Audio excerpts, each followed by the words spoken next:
See, we've allowed freedom to move into lunacy. We've allowed freedom to move into absolute lunacy. The only way to stop it is to stand up and be courageous and say something about it. Not going to lay down and capitulate while this foolishness goes on. There's been too much sacrifice and service in our past for us to be the generation that says, well, you know, I don't want them to say something bad about me. I don't want them to call me a homophobe and a bigot. So I'm going to just keep my mouth closed because I don't want no trouble. Imagine where you would be if somebody else didn't want no trouble.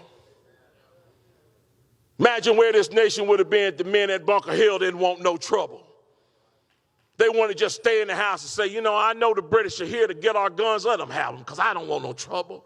I just want to go out here and plant my farm and, you know, do my blacksmithing and do my preaching. I don't want no trouble. I don't want no trouble. Let them have it. I don't want no trouble.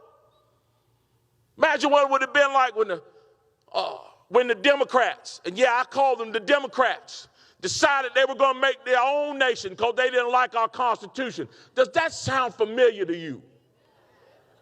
Imagine what it would have been like if Americans had said, well, no, I ain't going to do nothing about that because I don't want no trouble. I don't want them saying that I'm a Negro lover, and I don't want nobody saying nothing about me. Imagine if the men at Gettysburg hadn't been there and Fredericksburg hadn't been there. Imagine what would have happened, my God, if when the Japanese had come here and bombed Pearl Harbor. If Americans had cowered and said, no, we can't go to war. Remember what happened the last time we went to war?